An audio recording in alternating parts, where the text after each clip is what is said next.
Imagine a quiet bookshop, the air thick with the scent of old paper and secrets. Now add a storm, a sudden death, and a room full of people with something to hide. In Murder at the Bookshop, nothing is what it seems, and the truth is buried beneath layers of betrayal and lies. Get comfortable. This story might just keep you guessing until the very last word. The storm came in whispers before it roared, sweeping over the coastal town with an insistence that rattled window panes and sent waves crashing against the darkened cliffs. Yet inside whispering pages, the air was warm and inviting, perfumed with the faint musk of old paper and the rich aroma of spiced cider simmering on a countertop. The shop's name seemed to embody its essence, a place where secrets and stories were woven together in quiet corners, waiting to be discovered. Margaret Bennett stood behind the oak counter, her hands deftly rearranging a stack of flyers announcing the evening's event. The sight of her bookshop filled her with a quiet pride that she rarely voiced. Once a schoolteacher who spent her days urging restless minds toward discovery, Margaret now cultivated that same love of stories in her cozy haven. She'd filled the shop with her personality, quaint wooden shelves arranged like a labyrinth, soft lamplight pooling over worn armchairs, and a few potted ferns stubbornly thriving against the salty air. "Margaret, my dear," called a familiar voice, imperious yet theatrical. Beatrice Langley, draped in a crimson shawl that trailed like a banner, stepped through the door, bringing the scent of expensive perfume and damp silk. What a night for it! The rain's positively biblical. Margaret's smile flickered briefly as she greeted Beatrice. The woman was a patron of the arts, true, but she carried her wealth like armor, a tool to intimidate more than inspire. Yet Beatrice's presence was impossible to ignore or decline. "It does make for an atmospheric evening, doesn't it?" Margaret replied, motioning toward the gathering in the main room. Guests lingered near the refreshments, their laughter and low voices blending into the comforting hum of activity. Among them was Edward Crane, leaning stiffly against a shelf of detective novels. Margaret noted his resemblance to Simon Halloway, the same sharp cheekbones and piercing eyes, but Edward's gaze carried a perpetual scowl. He'd arrived early, brooding in a way that seemed to repel conversation. Whatever history lay between the two brothers, it was thorny enough to keep them at opposite corners of the room.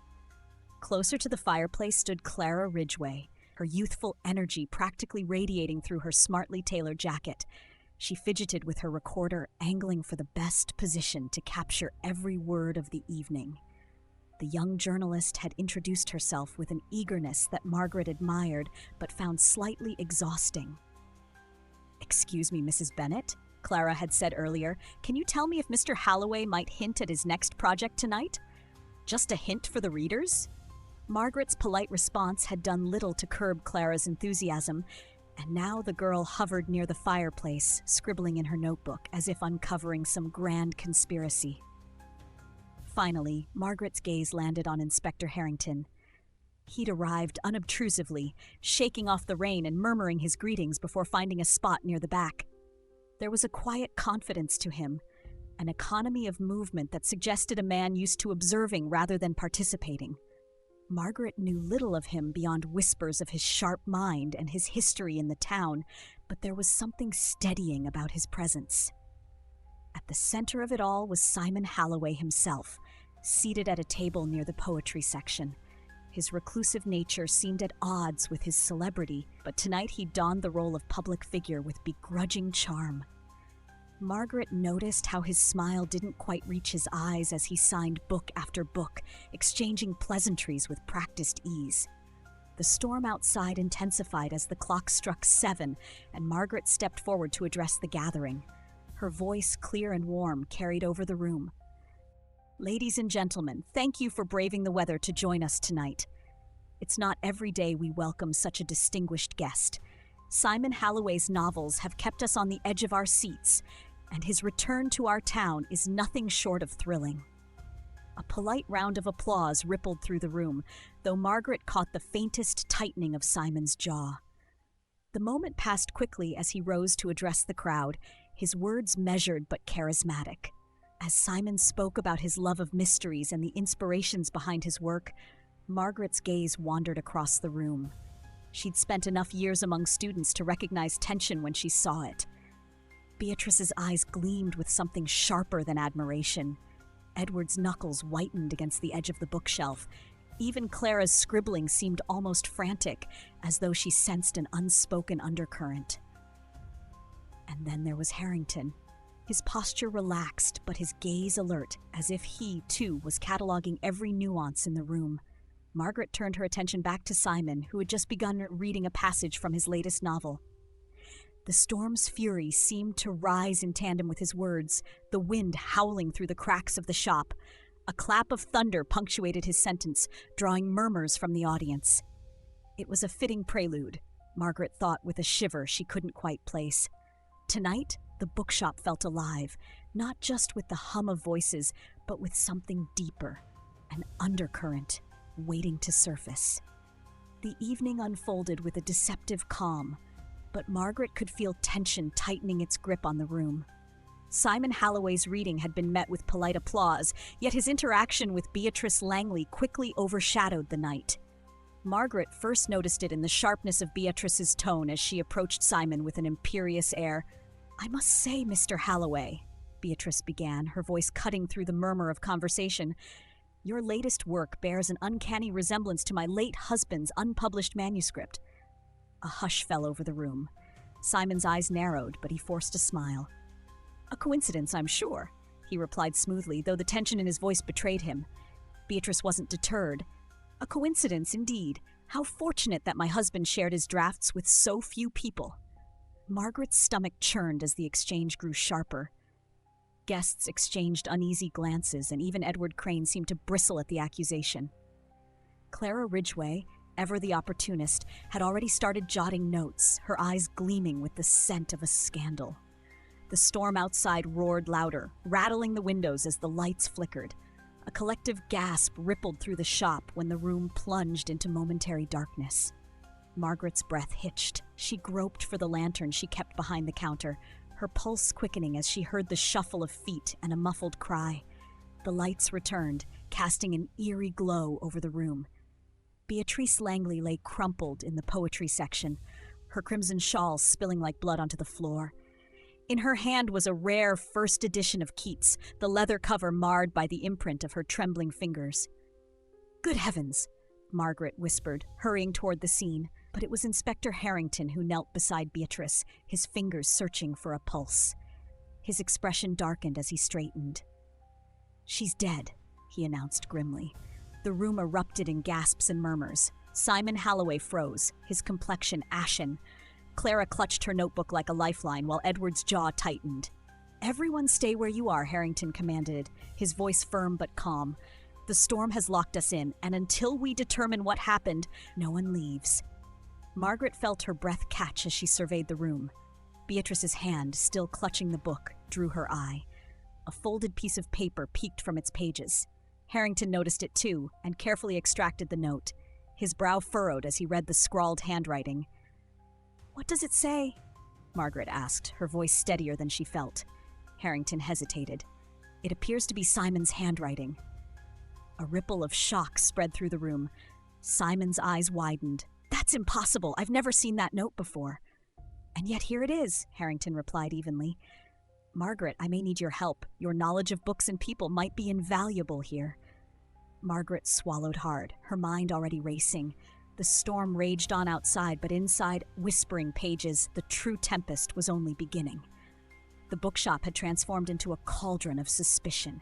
Shadows danced in the lamplight as Margaret and Inspector Harrington set about unraveling the threads of the evening.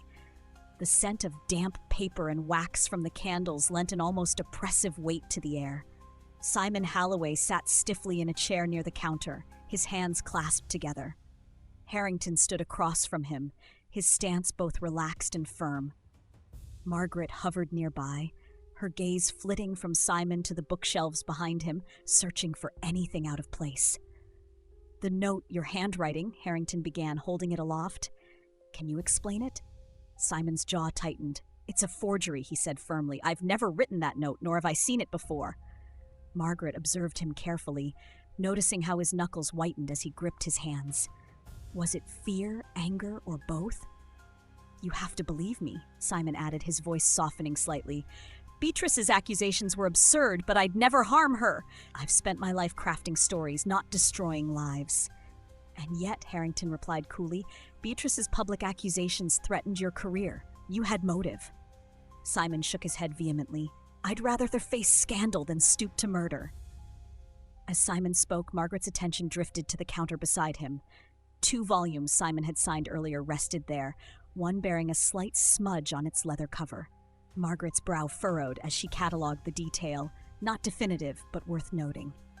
Next came Edward Crane, whose demeanor was markedly different. Slouched against the arm of a chair, his arms were crossed tightly and his lips pressed into a thin line. Harrington's approach was deliberate, allowing the silence to stretch.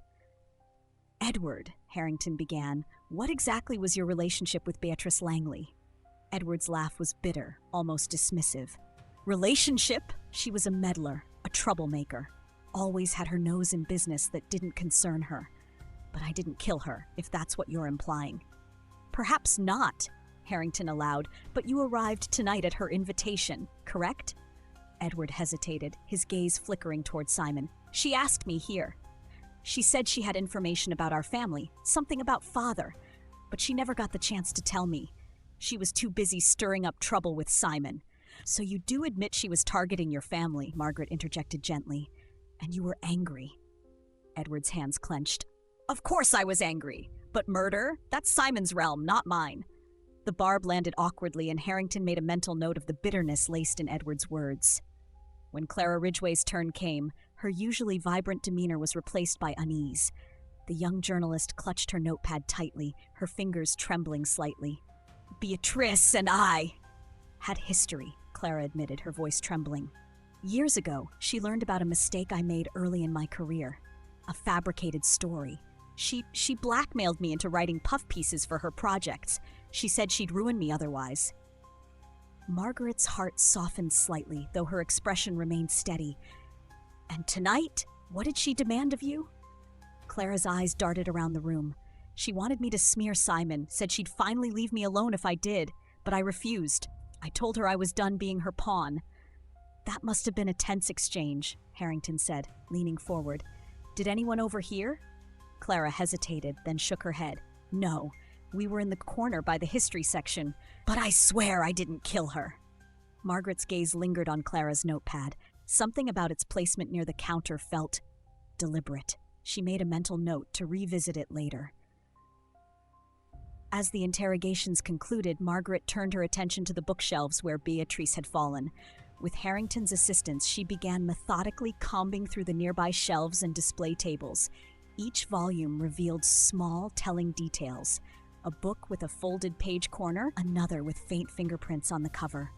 Finally, tucked behind a stack of poetry collections, Margaret discovered a fragment of a letter.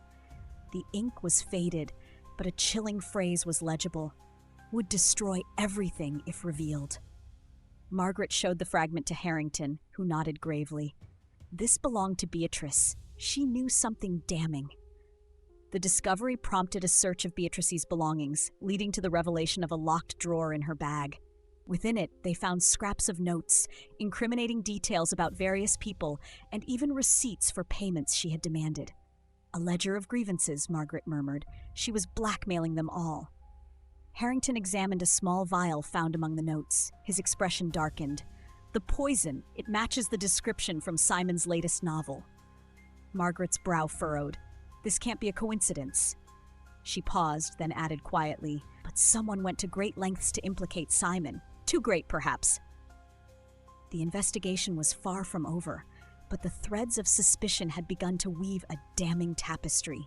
One of them was lying, and Margaret was determined to uncover the truth. The storm's fury showed no signs of relenting, as if nature itself mirrored the growing unease within the bookshop. Shadows danced erratically across the walls, cast by the flickering lamplight, and Margaret felt the atmosphere grow heavier with every passing moment. The tension among the guests was palpable, quiet murmurs punctuated by the occasional sound of shuffling feet or the creak of old wood. Margaret, standing by the counter, found herself watching the others as they settled into uneasy clusters. Simon Halloway lingered near a row of literary classics. his back turned slightly toward the room. Margaret observed how he avoided meeting anyone's gaze, his shoulders taut as if bracing for another confrontation. Clara Ridgway sat perched near the fireplace, her fingers twitching over her notepad but writing nothing, while Edward Crane leaned against a bookshelf with a deliberate aloofness that felt more staged than casual. It happened during one of these tense lulls. Simon reached for a copy of Dickens, and the silence was shattered by the sudden groan of wood. Margaret caught the motion out of the corner of her eye, the bookcase tilting ominously. "Simon, look out!" she cried, darting forward. Simon leaped back just in time as the heavy oak shelf came crashing down, books tumbling like an avalanche.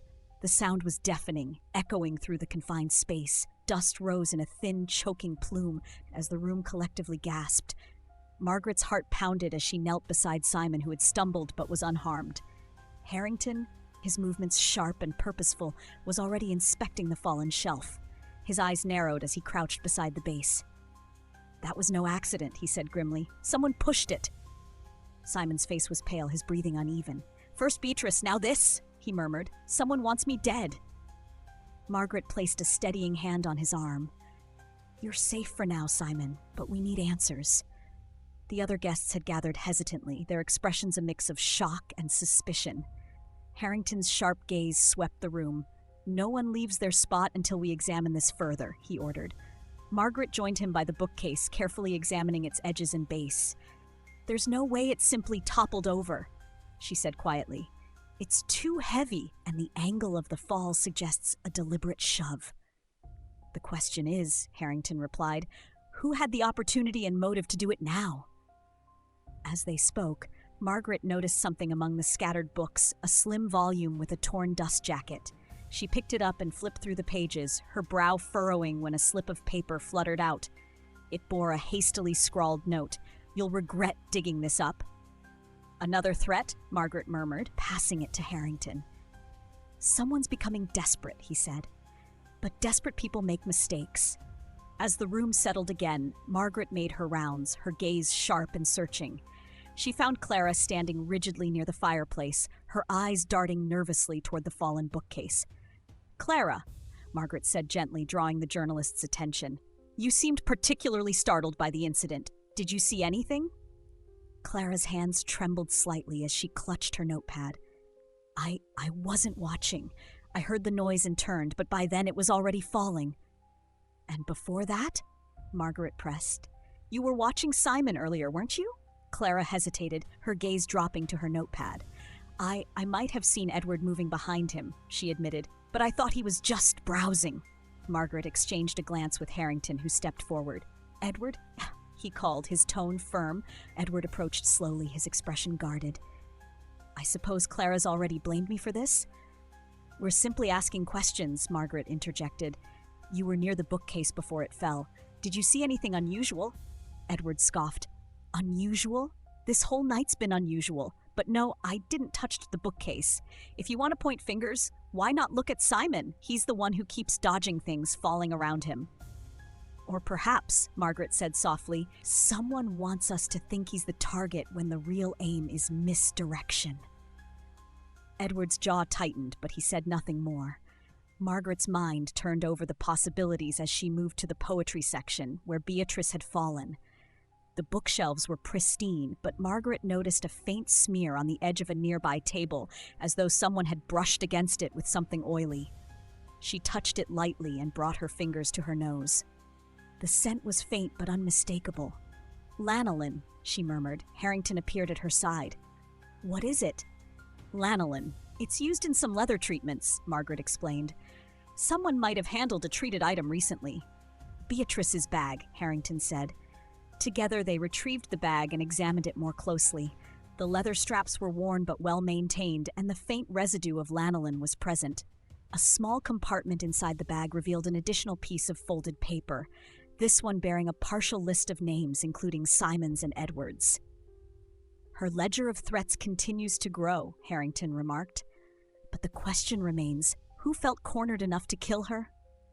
Margaret's gaze wandered to the rare book Beatrice had clutched. She turned its pages carefully, finding the passage marked with a ribbon. It spoke of betrayal, not only between brothers but within families torn apart by greed. "This isn't just about Simon and Edward," Margaret said quietly. "Beatrice's threats extended further than we realized. She knew something about their father, about the past, and now someone's trying to silence those connections." Harrington's expression darkened. "We're closer, but the storm outside isn't the only one brewing. We need to act before desperation turns to another tragedy." The room seemed to hold its breath as the investigation pressed forward, the weight of secrets threatening to drown them all. Margaret had seen enough mysteries in her time, both on the page and in her own life, to know that clarity came best in a focused room. It was with a deep breath and firm resolve that she insisted on gathering everyone in the shop's main room. They formed a loose circle around the scattered books and overturned shelf, each person casting wary glances at the others. "I believe we now have enough pieces to understand what happened to Beatrice Langley," Margaret began, her voice calm but resolute. Harrington gave her a subtle nod, allowing her to take the lead. "To begin with, each of you had a reason to fear or resent Beatrice," she continued, her gaze moving deliberately from Simon to Edward to Clara. "But one of you acted on it." Clara's eyes widened. "Surely you don't think I—" "Patience," Margaret said, holding up a hand. "Let us go over the facts. Beatrice was holding a rare edition of poetry when she died. This book was no mere prop. It held a significance tied to the note in her hand and to events long before tonight." Margaret picked up the book, flipping to the marked page. "This poem speaks of betrayal, specifically between family members. A poetic coincidence? No. The truth lies in the lore surrounding this particular edition and the scandal tied to Simon and Edward's father." Edward's jaw tightened. "What does this have to do with Beatrice's death?" Margaret turned her attention to him. "Everything. Beatrice knew a secret about your father, a secret she intended to use, and she planned to blackmail you just as she did others in this room." Simon's expression darkened. "She accused me of plagiarism. Was that part of her scheme?" "Yes, but not for the reasons you think. Beatrice wanted to ruin you publicly, but her true goal was to pressure Edward." Edward stood abruptly. "This is absurd." "Is it?" Margaret's voice was sharp. "You were the only one with both motive and opportunity, and your desperation to cover your tracks led to your mistake." "What mistake?" Edward snapped. "The line you misquoted from the note," Margaret said, holding it up. "You altered one word, a subtle change, but enough to expose your hand. Only someone who had read the original note before planting it would make such an error." Silence fell over the room. Edward's face flushed, his composure unraveling. "You can't prove anything." "I believe the poison bottle we found, the one matching Simon's novel, will have your fingerprints." Harrington interjected smoothly. "A sloppy attempt to frame your brother." Edward sank back into his chair, defeated. "It was supposed to end with her," he muttered. "She was going to destroy us." Margaret's voice softened. "But in trying to stop her, you destroyed yourself." Harrington stepped forward, signaling to one of his officers. "Edward Crane, you're under arrest for the murder of Beatrice Langley." The storm outside seemed to quiet as the tension in the room dissipated. Margaret set the book back on the table, her hands trembling slightly. As the guests filed out, she felt Harrington's steady presence beside her. "You handled that masterfully," he said. Margaret allowed herself a faint smile. "Books teach us more than we realize, even how to see the truth." Harrington chuckled. "Perhaps over coffee, you can teach me a thing or two." Margaret hesitated, then nodded. "I'd like that." As she locked the door to whispering pages that night, Margaret caught sight of another note slipped beneath the counter. Anonymous, the handwriting unfamiliar. It read simply, "Not every story has an ending." The mystery, it seemed, was far from over.